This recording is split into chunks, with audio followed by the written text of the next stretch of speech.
Thanks for joining us. This is Notepad. I'm your host, Ibrahim Sani. Between the dates of 6th to 8th of September, there is a very important conference happening, which is the conference on the rubber glove manufacturers. So joining us, or the 10th International Rubber Glove Conference and Exhibition 2022. So joining us in the studio right now is the Malaysian Rubber Glove Manufacturers Association President, Dato' S. Supramaniam. Thank you very much for taking the time to speak with us. Thank you. The last time we spoke, we were still in the old place. I know, at different times, but at the same time, it was still very much related to the whole situation of Malaysia at that point in time, which is, of course, rubber gloves and pandemic, and the ability for us to understand the business of this industry that really skyrocketed when the pandemic happened, but things have, of course, leveled off, calmed down a bit. We want to learn more about the industry, but first, let's talk a little bit more about the conference that's happening between the 6th and 8th of September. Yeah, this conference is actually the International Rubber Conference, which is the biggest in the world, which we are hosting it for the past 10 different sessions, you know, so every 2 years once we do that. But unfortunately, because of the COVID pandemic, so it took a leave, took a holiday for in 2020, and so now in 2022, we are getting back into it, but the response has been like coming back with vengeance. Oh, really? Right, in that sense. So this is an international conference. International conference. So you are expecting delegates from all everywhere. over the world. We expect participants in terms of speakers from about 15 countries. Yeah, we expect exhibitors from about 17, 20 countries. We expect visitors to walk the booths, bearing in mind that we actually export 190 over countries. Close to about 60 over countries visitors are coming to town, basically, to see where we are in terms of glove innovations, where we are in terms of supply chain, where we are in terms of all the various things that pertains to glove kind of thing. So it's a who's who gathering of gloves. So if you have any connection to the glove industry by way of a buyer, by way of a consumer, by way of a distributor, and of course we are the manufacturers here. So this is what brings the whole chain back to Malaysia. And it's a great meeting place for everybody to understand the new things that are happening. And Malaysia has taken that lead. Way back when we started the first session of this international conference, we had at most about 50 booths to start off with. Okay. And today, as I speak to you, we have come to a level close to about 370 booths. Unique booths, yeah? Yes, that's right. Yeah, have been taken up, you know. So, and that itself is a reflection of exactly where this industry is heading. And we also have got two major conferences. And in the past, normally conferences, even as recent as 2018, when the last one was held, we used to have about 570 or 560 conference attendees. These are people who pay big money just to sit and listen to the various innovations out there. But today, for this particular conference, we are touching close to about 800, and people are still asking to come in, but we just can't accommodate because the hall itself does not take in that number of people. Yeah, we're talking about the KL Convention Center. Center kind of thing. What I find interesting is that while the majority of the exhibitors naturally would come from Malaysia, I understand that bit, but China is a big, has a big presence in this upcoming conference. Right. Has that always been the case? China always used to have a big presence, you know, even this time round, if not for the fact that because of travel restrictions, China has got a travel restriction. Also in spite of the travel restrictions? Yeah, so some of them are coming through their representatives in Malaysia itself, but per se from China itself, you know, they have all rolled over and say we'll come into the next exhibition, which is like in 2024 kind of thing. They already booked the places for 2024 now itself, you know. But other than that, I think the responses from all other countries, be it Vietnam, be it India, be it Japan, whatnot, so they're all coming in droves basically to attend this particular thing. So it's a very positive sign, you know, in that sense, you know, bearing in mind that we went through a tumultuous pandemic period, yeah. Everything went through the roof in terms of numbers, in terms of demand, in terms of average selling prices and all that. Now things are coming back to an equilibrium, so to say. Yeah. So it's a very interesting period. And as we speak later, you'll find that the demand itself has been fairly consistent. Okay. And when we talk of demand, we need to compare the demand of pre-COVID to the demand of now, post-COVID, rather than, let's not even get into the realm of trying to compare with the COVID times, because those are extraordinary numbers. they're entirely outliers in the whole discussion. Yeah, so that's what I was alluding to. The things have leveled off. Yeah. During that time, I remember you were telling me that back order ran into the years now. Yeah, 2 yeah, years. How are things? Now things are far better. Number one. Number two is the fact that there is still a fair bit of stocks in the pipeline, the warehouses and all that kind of thing. Because when the distributors or the importers or the buyers bought in, they bought in thinking that this whole COVID pandemic will go into a prolonged scenario, especially when the Omicron kind of virus came in and all that kind of stuff. They thought it'll get into a prolonged situation, so they bought in excess kind of thing. So right now, while the demand is there, demand is picking it off from the pipeline. A fair bit of it is being picked up from the pipeline, and the balance of that demand comes to the actual factories itself. So which is why you find that there is a drop in the average selling prices, which is expected. We all expected that to happen. And we are telling ourselves, what's the end deal in this whole thing? As manufacturers, and we think that in 6 months' time down the road, such kind of stocks in the inventory in the pipeline would basically diminish, and the total demand force will now be staring at the manufacturers themselves. So finally, we're looking at zero stockpile, and that's right. That's the projection is about 6 months from now. 6 months, 6 to 7 months from now, kind of thing. Earlier. So what does that mean, Doctor? What that means is a couple of things. It means, firstly, price equilibrium. That's for sure. Yeah, that's number one. Number two is all Malaysian manufacturers, and we always have been very cautious in our expansion plans. We only will expand to the tune of the demand in the past. So right now, Malaysian manufacturers have put the brakes on in terms of expansion. Just manage whatever capacity you have now, kind of thing. And a desired capacity of run is basically about 75% under normal times. Yeah? Okay. Keeping 25% for maintenance and things like that. Okay. So now we would be in the region of 50 to 60%. Okay. In terms of the capacity, simply because of this scenario, 6 months, 7 months kind of scenario. That's one part of it. Yeah. The other part of it is obviously the price levels are coming down to what should be equilibrium price levels out there, kind of thing. Yeah. So no more super natural profits. Right. There will not be the kind of bumper situation. Yeah. And mind you, Sky Makmur is not a it's not a factor now, I guess. That's right. And taking it from the situations of the SARS, or even earlier to it, the AIDS and the Ebola and MERS, and MERS, and now we talk about this COVID thing, we have not seen the likes of what happened during COVID anywhere else, because in most other instances it was very regional. It's not a pandemic kind of thing, but here it certainly was a situation. And a persistent one at that, by the way. Persistent one at that, and people are dropping dead all over the place, kind of thing. So, and the healthcare sector would come to a standstill if not for the frontliners having enough gloves to don, kind of thing. So it was a very crucial thing. We pray this does not happen again, that's for sure. But we also tell ourselves, if it does, we are there in terms of PPEs. I was about to say that you can try your best in terms of hoping this doesn't happen, but because of our expansion and foray into tertiary forest and many others, that's right. It is another pandemic waiting to happen. Right. And a classic example of that is the situation we are talking about in terms of the papers presented. There are a bunch of papers presented, conference papers at this particular conference, which talks about the futuristic kind of threats that could come along. And how maybe full blown like a pandemic like COVID, right? But something like SARS or MERS, or even an epidemic like HIV, right? And how glove can be at the forefront of it again, and we need to start innovating now itself to manage those kind of futuristic kind of trends. There is one big problem that we need to talk about, which is the macroeconomic conditions of the globe and of course of Malaysia.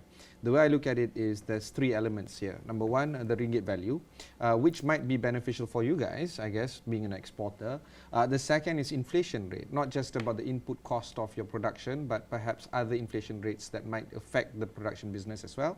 And number three, latex. I remember clearly, actually, you were telling me latex is the biggest bane of Malaysian manufacturers, and how you guys need to navigate that, perhaps even importing more from Thailand and many other markets. Let's explore this collectively. Let me start off with the most obvious situation, which is essentially looking at the currency situation. It is something we are not in control of, for sure. And as we always say, exporters will generally gain because of the fact that our Malaysian ringgit is very weak, kind of stuff. There is some truth in it. Yet again, it's not absolutely true in that sense. Please correct my perception. I'll tell Here you why. I think you guys are I'll tell you buying why. secondary wallets, third wallet already. And I'll tell you why that is, and the reason for that is simply because of the fact that buyers themselves are also very wary of such kind of currency fluctuations. And so much so they derive a kind of a matrix and tell themselves that, look, if your currency changes this kind of level, this is the kind of money we're going to pay you, kind of stuff. So they also know that, because everything's in open domain in that sense, exactly they know, right? So that's one part of it. The other part of it is obviously the fact that not all raw materials which we use comes from local. So you have to buy expensively. Some of it may be concocted, may be mixed here, may be brought together here, but the components actually come from overseas. So let's say there's a chemical supplier, and he supplies us some fine chemicals which we use in our glove production, and he has got 6 other ingredients that goes into it. Most of it comes from China, Germany, Belgium, and all that kind of stuff. So he now raises his price because of the fact. So that kind of squares off the real benefit there, kind of stuff. So I would tell myself that yes, we do gain some benefit on the weakening Malaysian currency scenario. But it's not like it's just an absolute gain kind of thing. There is some other cost increases. Right. Which will basically mitigate such kind of gains, kind of thing. So we would not consider that as actually a bonanza in that sense, but it gives us some kind of reprieve in terms of some extra earning because of the currency exchanges, kind of stuff. Coming to the inflation, the inflation part, and that is very worrisome. Very worrisome. And I give you an example. Almost all raw materials has gone up to the level of 10 to 15%. It's gone up. Packaging material, the cartons, the plastic bags, whatnot which we use, has also gone up in terms of prices and all that. So average selling price over at the supermarket, now, has that gone up 10%? The problem now is, in terms of gloves, can we pass these prices over to the consumer, kind of thing? In the past, we could do it very confidently, because there was this always situation of demand essentially exceeding the supply situation, kind of stuff. So we could pass it on, kind of stuff. But now, as I just told you, this 7 months kind of stuff, basically, the equilibrium has not come in yet in terms of the market. So we need to absorb that. And so thinner margin. Thinner margins, kind I'm of sorry, thing, Doctor, but the market would not see any sympathy in this industry. You guys did record astronomical profits. Of course. The way they look at it is, well, everybody pays their dues. Now it's your turn. Of course. And we are not going away from that. But when there is a mechanism in the past where we could actually pass it on with appropriate justification to the consumer all over 190 over countries out there, right now that mechanism may not work so well because of, as I mentioned, the inventory in the pipeline scenario, 6-7 months kind of thing. Right? But once the equilibrium comes in, it has always been the practice of the glove industry, because we're very transparent with all our buyers. Absolutely. Yeah? We tell them, look, it's one of the most transparent industry, right? Right. You can see what's the price of latex, what's the price of rubber, what's the currency. Any futures contract derived from this commodity is also seen. Right. Everything can be visualized. So I think to answer your question, yes, there has been a price increase, not to mention the minimum wage.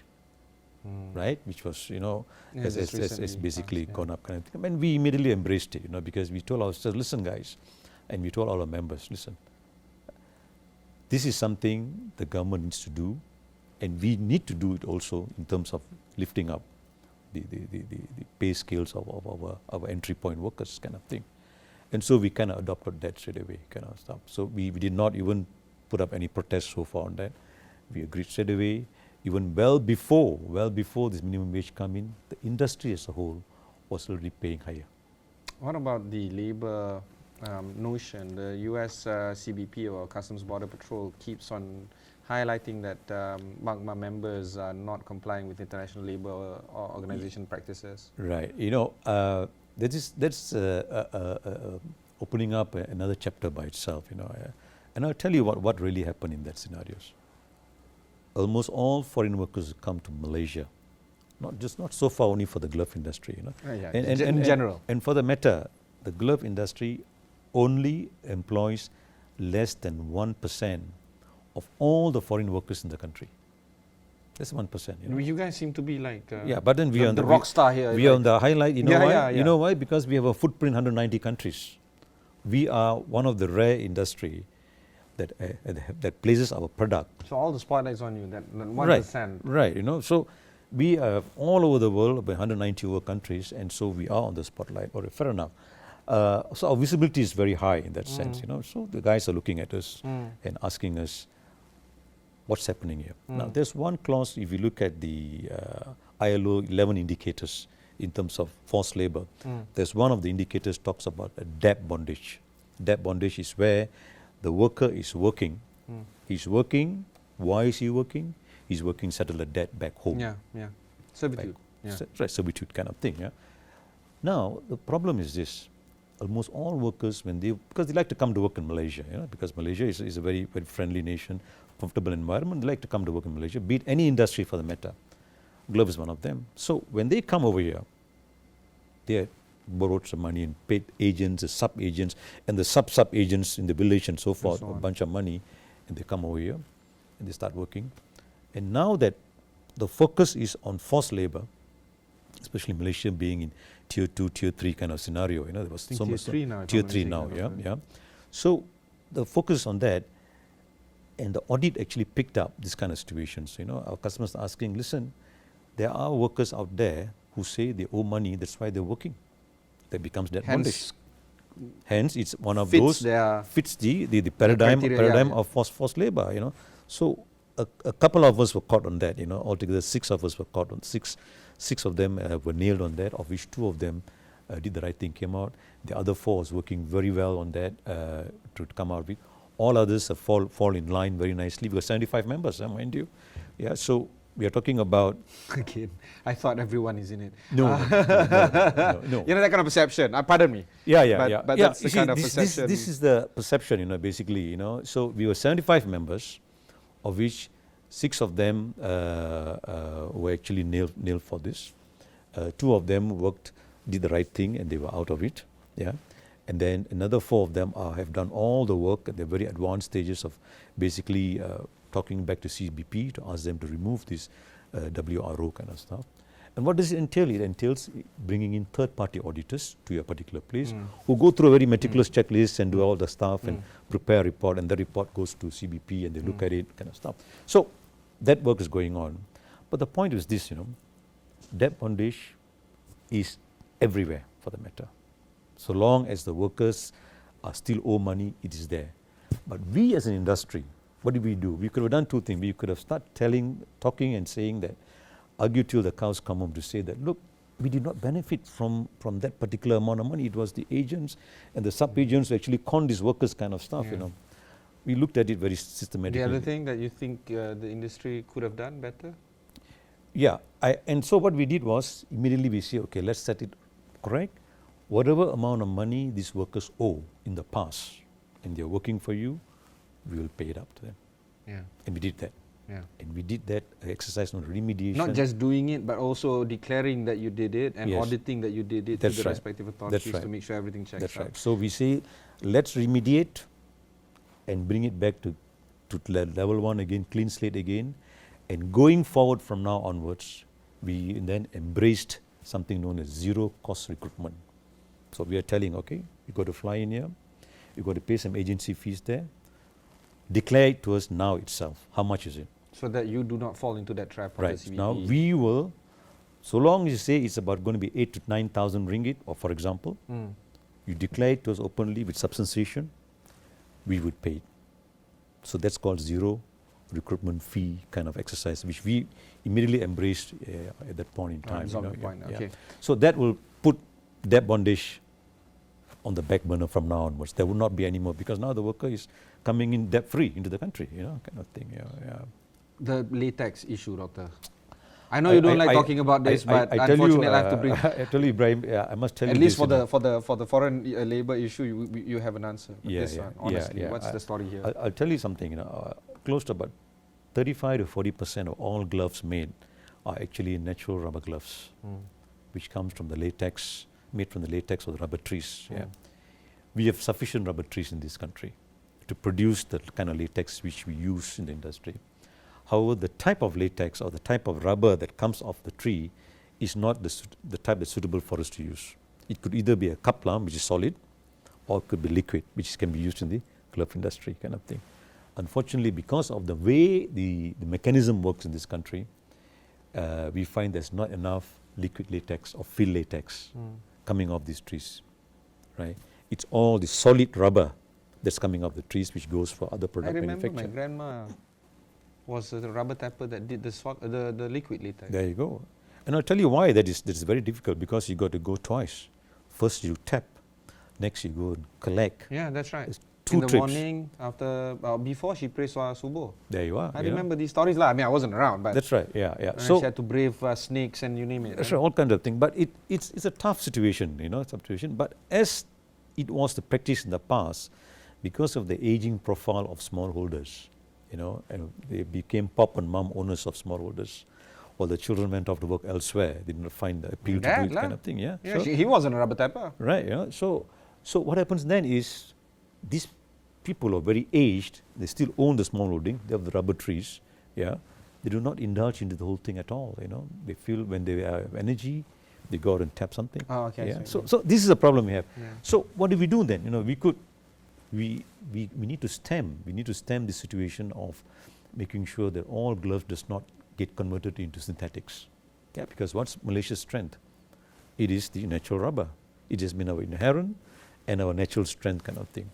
So we have been working, the association working with the Lembaga Getah Malaysia, and we've got a fabulous working relationship with them. I must tell you that.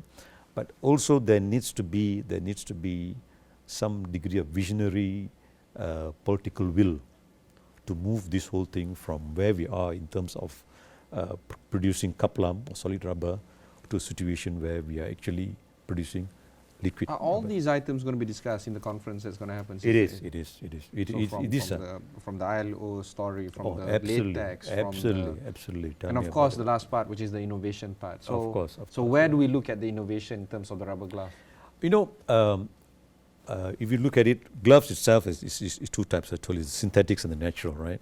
Now, the natural has got a very nice story in terms of being sustainable, being far more biodegradable, coming from the trees and things like that. The synthetics has got their own set of positive stories in terms of being thinner, in terms of having raw materials being available and so forth kind of stuff.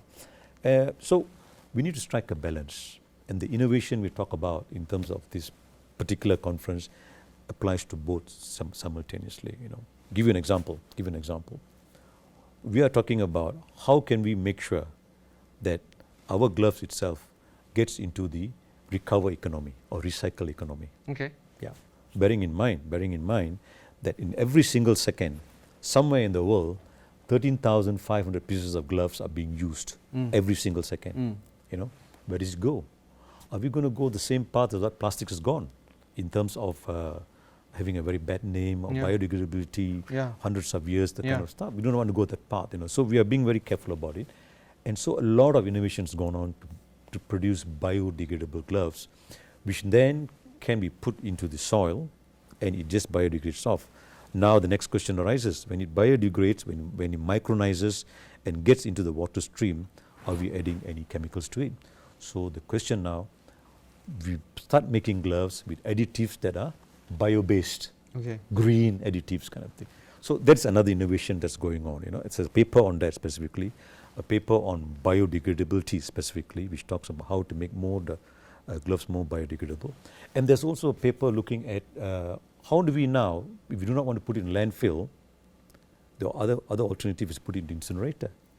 You burn it, But if you burn it, that's not. If you burn it, you're adding to the carbon emissions. Yeah, I was about to say that's not a good thing, right? So on one side is landfill biodegradability. On the other side is, can we now take this and recycle it, reclaim it, meaning to say pull out the polymer in the synthetics, pull out the polymers within the natural rubber and reuse it as reclaimed rubber. And I tell you, Ibrahim, it's already happening. I'm pretty sure there's a lot of money in this as well. There is money in waste. There is? There is lots of money in waste. But somehow or other, not many entrepreneurs or companies are cracking the code and making billions out of this. Right, yeah. I'm sure there will be somebody doing this. So, in Malaysia itself, I must tell you, I must commend the Malaysian entrepreneurs. There are easily about a dozen of them who have already gone on this path. Okay. There is now synthetic gloves, used gloves can now be actually incorporated into making footwear and things like that.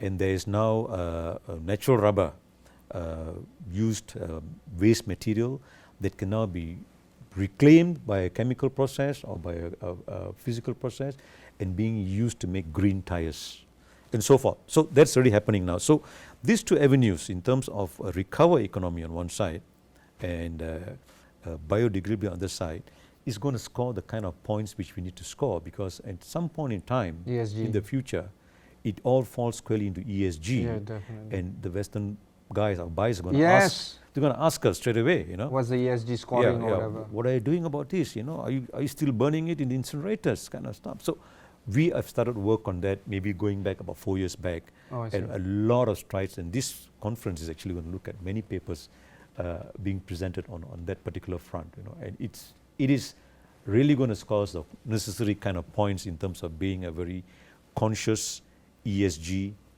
manufacturer out in Malaysia, kind of thing. Yeah. We have run out of time, unfortunately, Doctor. But I promised my 10-year-old boy, I was driving him to school this morning, he was asking me who am I interviewing today. I said the boss of rubber glove makers. So he wants me to ask this question, he's watching this. Condoms, are they made of synthetic or natural? That's the only thing that he wants to know from this conversation of mine with you. I'll tell you, it's actually made from natural. Oh, natural. I thought like synthetic, thinner and all this? It has always been natural.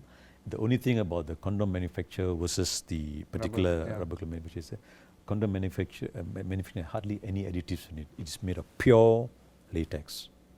Totally pure latex. Okay, Omar, you got that answer, Omar, on air. Thank you very much. I've been speaking with Dr. S. Supramaniam, the president of MARGMA, the Rubber Glove Association of Malaysia. They have a conference happening at KL Convex on the 6th to 8th of September. It's the 10th International Rubber Glove Conference, bringing back international travelers as well as exhibitors on this industry. So if you want to learn more about this, perhaps visit KL Convex between 6th to 8th of September. Until then, thanks very much for watching and goodbye.